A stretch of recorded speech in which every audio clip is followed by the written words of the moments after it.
আমার পরিচয় দো জাহানে কি যে হবে, আমার পরিচয় প্রিয় নবীর গোলাম ছাড়া অন্য কিছু নয়। মাশাআল্লাহ, প্রিয় নবীর গোলাম ছাড়া অন্য কিছু নয়। নবীর গোলাম পরিচয় দেন যখন সফিনা,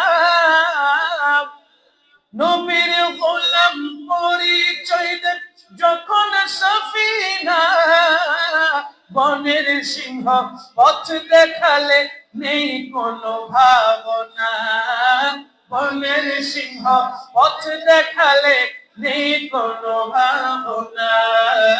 ইহ পর জগৎ জাগার জন্য বিজয় হয়, ইহ পর জগৎ জাগার জন্য বিজয় হয়।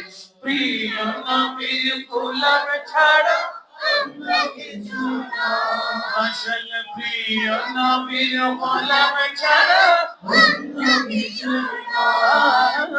দো জাহানে কি যে হবে, আমার পরিচয় দো জাহানে কি যে হবে, আমার পরিচয় প্রিয় নবীর গোলাম ছাড়া অন্য কিছু নয়। মাশাআল্লাহ, প্রিয় নবীর গোলাম ছাড়া অন্য কিছু নয়। শাহিন শাহর চেয়ে শ্রেষ্ঠ নবীর গোলামি, ফেরেশতাদের চেয়ে উত্তম হয় সে আদমি, ফেরেশতাদের চেয়ে উত্তম হয় সে আদমি। যার সম্মানে সব ফেরেশতা সিজদায় রত হয়, যার সম্মানে সব ফেরেশতা সিজদায় রত হয়। প্রিয় নবীর গোলাম ছাড়া অন্য কিছু নয়। মাশাআল্লাহ, প্রিয় নবীর গোলাম ছাড়া অন্য কিছু নয়। জাহানে কি যে হবে, আমার পরিচয় দো জাহানে কি যে হবে, আমার পরিচয় প্রিয় নবীর গোলাম ছাড়া অন্য কিছু নয়। প্রিয় নবীর গোলাম ছাড়া অন্য কিছু নয়। চিৎকার দিয়ে বলেন না সুবহানাল্লাহ।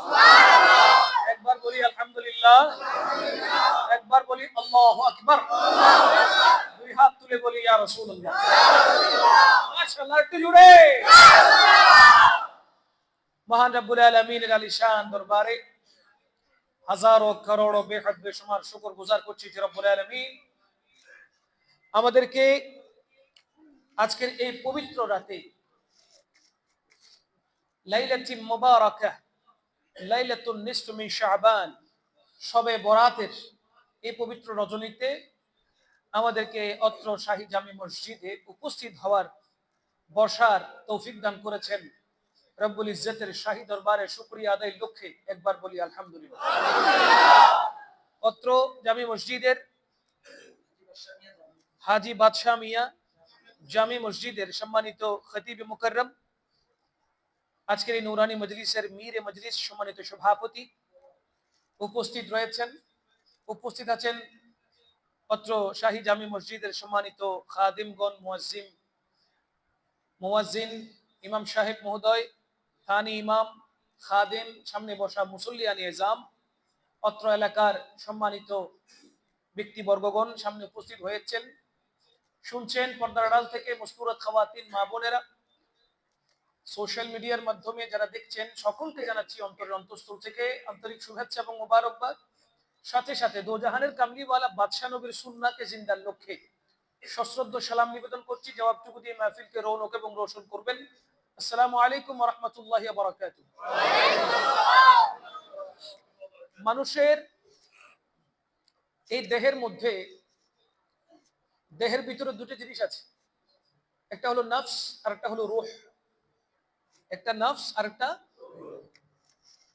নফসের সাথে সরাসরি শরীরের সাথে সম্পর্ক, আর রূহের সাথে সরাসরি আল্লাহর সাথে সম্পর্ক। নফস দুর্বল হয় রোজা রাখলে, ইবাদত বন্দেগী বেশি করলে। নফস দুর্বল হয়ে যায়, রূহ সবল হয়ে যায়। আর রোজা না রাখলে, ইবাদত বন্দেগী কম করলে, খাওয়া দাওয়া বেশি করলে, বেশি ঘুমালে, বেশি রেস্ট নিলে, তখন নফস শক্তিশালী হয়ে যায়, রূহ দুর্বল হয়ে যায়। আল্লাহ সুবহানাহু ওয়া তাআলা নফসকে পরীক্ষা করার জন্য আল্লাহ পাক ডাকলেন আল্লাহর কাছে, জিজ্ঞেস করলেন, নফস তুমি কে আর আমি কে বলো। নফস তখন বলল, আপনি আপনি, আমি আমি। আপনি আপনি, আমি। উত্তরটা কি সুন্দর হয়েছে নাকি গাদ্দারি হয়েছে? গাদ্দারি করছে সৃষ্টি হয়ে স্রষ্টার সাথে। আল্লাহ সুবহানাহু ওয়া তাআলা 500 বছর নফসকে পানির ভিতরে চুপিয়ে রাখলেন। কয় বছর? 500 বছর পর আবার তুললেন। তোলার পর জিজ্ঞেস করলেন, নফস এবার বলো তুমি কে আমি কে। তখন উত্তর দিল, আপনি আপনি, আমি আমি। আল্লাহ সুবহানাহু ওয়া তাআলা ওই নফসকে 500 বছর আগুনে জ্বালালো। 500 বছর পর আবার উত্তোলন করলো, জিজ্ঞেস করলো তুমি কে আমি কে। নফস একই কথা, আপনি আপনি, আমি আমি। আল্লাহ পাক বলে, এই নফসকে খানা পিনা আর দিও না, উপোস রাখো। কি রাখো? উপাস রাখো, খানা পিনা দিও না। এই নফস 500 বছর না কোনো পানি আছে না কোনো খাবার আছে, একদম 24 ঘন্টা উপোস রাখলেন আল্লাহ পাক। 500 বছর পরে তুললেন। এবার জিজ্ঞেস করলেন, বলো তো দেখি এবার তুমি কে আমি কে। তখন নফস বলল, আমি আপনার সৃষ্টি, আপনি আমার স্রষ্টা। তাহলে বুঝলাম কি শিক্ষা কি? নফস দুর্বল হয় রোজা রাখলে। নফস দুর্বল হয় কি রাখলে? রোজা রাখলে নফস দুর্বল হয়ে যায়, রূহ তখন শক্তিশালী হয়ে যায়। এই জন্য আল্লাহ কোরআন ইশারা করেছেন, বিসমিল্লাহির রহমানির রহিম, ইয়া আইয়ুহাল্লাযীনা আমানু আমিনু। হে ঈমানদারগণ তোমরা ঈমান আনো। ঈমানদারগণ ঈমান আনো মানে কি? ইশারা কোন দিকে? বান্দা নিজের শরীরকে ভালো রাখার জন্য সকালে ব্রেকফাস্ট করে, দুপুরে লাঞ্চ করে, বিকালে নাস্তা করে, রাতে ডিনার করে, ডিনার করার পরে আবার একটু ফ্রুট খায়, ঠিক কিনা বলেন? শরীরটাকে ঠিক রাখার জন্য বান্দা খাওয়া দাওয়া ঠিক রাখে, ঘুম ঠিক রাখে, এক্সারসাইজ করে, জিম করে, ব্যায়াম করে শরীরটাকে ফিট রাখার জন্য। কিন্তু বান্দা নামাজের ধার ধারে না। ফজর চলে যায় ঘুমের ঘোরে, দুপুর চলে যায়, জোহরের নামাজ চলে যায় অফিস আর আড্ডাবাজিতে, ঠিক কিনা বলেন না? আসরের কোনো খবর থাকে না, মাগরিবের কোনো খবর থাকে না, ইশারের কোনো খবর থাকে না, নামাজের কোনো খবর নেই, কিন্তু খাওয়া দাওয়া ঠিকভাবে চলছে। কথা বলেন ঠিক কিনা? ঘুমও ঠিকভাবে চলছে, খাওয়া দাওয়া ঠিকভাবে চলছে। যদি জিজ্ঞেস করি, তুমি তো মুসলমান, তোমার ভিতরে তো ঈমান আছে, রাসূল পাক সাল্লাল্লাহু আলাইহি ওয়াসাল্লামকে এত মহব্বত করো, তো ভালোবাসো, তো নামাজ পড়ো না কেন? কারণটা কি? কোনো জবাব নাই, মাথা নিচু করে থাকে। কথা বলেন ঠিক কিনা? এজন্য আল্লাহ পাক বলছেন কি, ইয়া আইয়ুহাল্লাযীনা আমানু, আমানু আমিনু, হে ঈমানদারগণ তোমরা ঈমান আনো। তার মানে কি? ঈমান তো তোমার কাছে আছে, এবার আমলের পল্লা দিয়ে ঈমানটাকে শক্তিশালী করো। আমল করে করে, আমলের পল্লা ভারী করে তোমার ঈমানটাকে মজবুত করো, শক্তিশালী করো। মনে রাখবেন, নামাজ পেয়েছি নবীর বদৌলতে, রোজা পেয়েছি নবীর বদৌলতে, হজ পেয়েছি নবীর বদৌলতে, যাকাত পেয়েছি নবীজির বদৌলতে, লাইলাতুল মিরাজ পেয়েছি নবীজির বদৌলতে, শবে বরাত পেয়েছি নবীর কারণে, লাইলাতুল কদর পেয়েছি নবীর কারণে, ঈদুল ফিত্র, ঈদুল আজহা পেয়েছি নবীর কারণে, রজবুল মুরাজ্জব মাসের প্রথম তারিখ দোয়া কবুলের রাত পেয়েছি শুধুমাত্র আমার নবীর কারণে। যদি ইসলামের ইতিহাস পড়েন দেখবেন, হযরতে আদম আলাইহিস সালাতু ওয়াস সালাম থেকে শুরু করে ঈসা রূহুল্লাহ পর্যন্ত যত নবী, যত রাসূলকে দুনিয়াতে আল্লাহ পাঠিয়েছেন, তাদের মাধ্যমে যত উম্মত দুনিয়াতে এসেছে, কারো ভাগ্যে শবে বরাতের রাত জুটে নাই, কারো ভাগ্যে লাইলাতুল কদর জুটে নাই, ঈদুল ফিত্র, ঈদুল আজহা জুটে নাই। এত এত নিয়ামত পেয়েছি শুধুমাত্র রহমতুল লিল আলামিনের কারণে। সুবহানাল্লাহ। এজন্য আলা হযরত বলছেন, জমিন ও জামান तुम्हारे लिए मकीनो मकान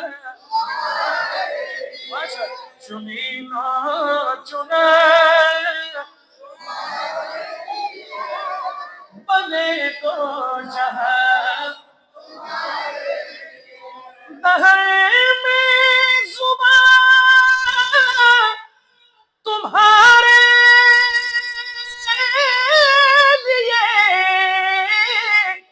बदले में जा तुम्हारे लिए हम आए यहाँ तुम्हारे लिए उठे भी वहाँ हाय हाय हाय हम आए यहाँ तुम्हारे लिए उठे भी বলেন না সুবহানাল্লাহ। কেমন নবী পেয়েছেন? নবীজির কারণে আমরা দামি হয়েছি, নবীর উম্মত হওয়ার কারণে আমরা দামি হয়েছি আল্লাহর দরবারে।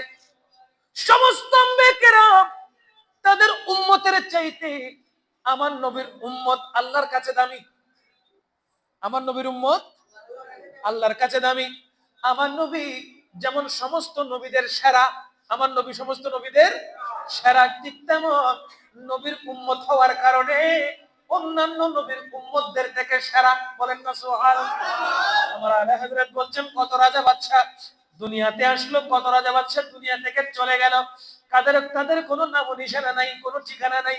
কিন্তু দেখেন আমার নবীকে আল্লাহ পাক রব্বুল আলামিন যখন নবুয়তের চেয়ারে বসিয়ে দিয়েছেন, সৃষ্টি করার পরে আমার নবীকে আমার আল্লাহ যখন নবুয়তের চেয়ারে বসিয়ে দিয়েছেন, এই নবুয়তের চেয়ারে বসার দেরি আমার নবী থেকে ওই ক্ষমতা আবার আল্লাহ দিয়ে নেন নাই। কারণ কি? চেয়ারে বসিয়েছেন আল্লাহ, ওই মর্যাদাও বাড়িয়েছেন আল্লাহ। চেয়ারে বসিয়েছেন আল্লাহ, মর্যাদা বাড়িয়েছেন। দুনিয়ার বাংলাদেশের নিয়ম হচ্ছে 5 বছরে থাকতে পারবে চেয়ারে, সদর বদর করলে আবার শেষ, ঠিক কিনা বলেন? 5 বছর চেয়ারে বসতে পারবে, নয়তো গণভোট দিয়ে আবার তারা চেয়ার থেকে নামাইয়া দেবে।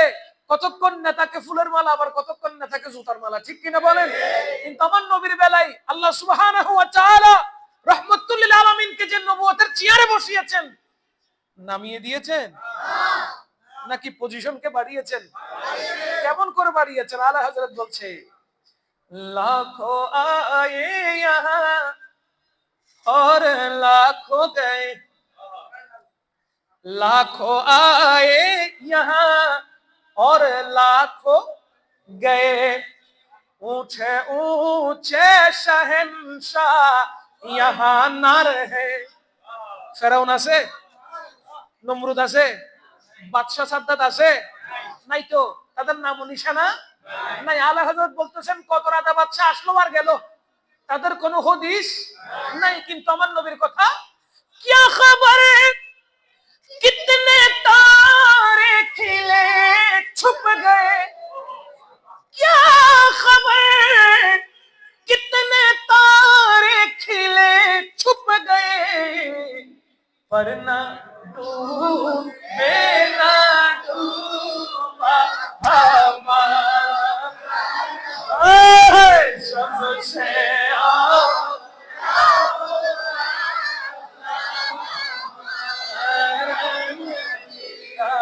सबसे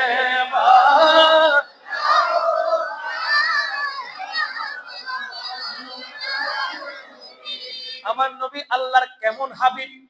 আলা হযরত বলছেন अपने मौला का प्यारा अपने मौला का प्यारा नबी, दोनों लंका दूल्हा माशाअल्लाह, नबी सबसे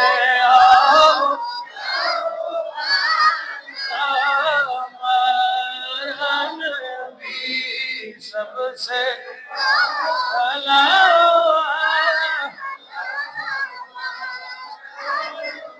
আমার নবীর পজিশন কম না বেশি?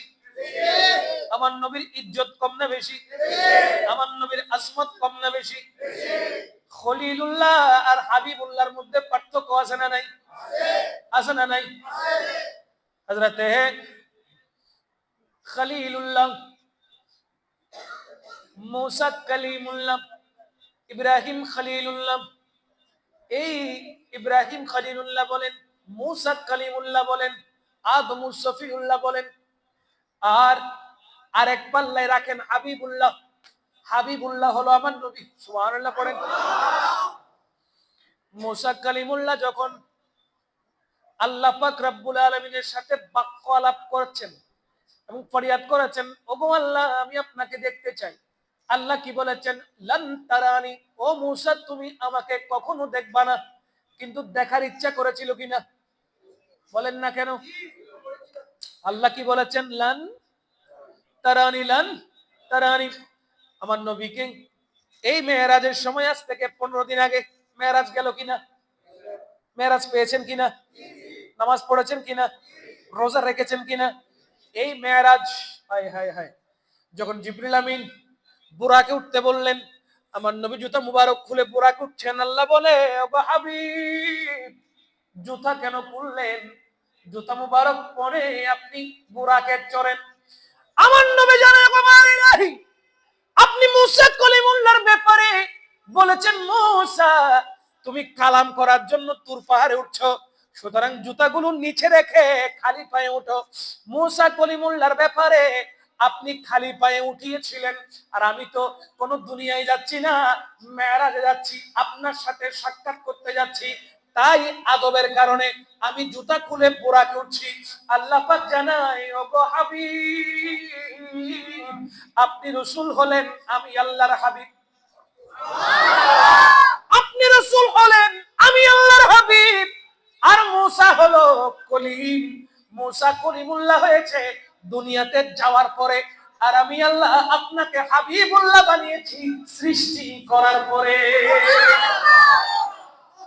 মুসা কলিমুল্লাহ হয়েছে দুনিয়াতে আসার পরে, আর আপনি হাবিবুল্লাহ হয়েছেন সৃষ্টি হওয়ার পরে। বলেন না সুবহানাল্লাহ। আপনার জুতার স্পর্শ লেগে আমার আরশ দামি হবে।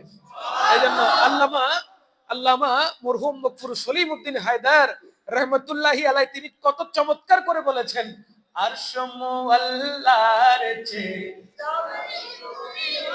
মাশাআল্লাহ, আরশ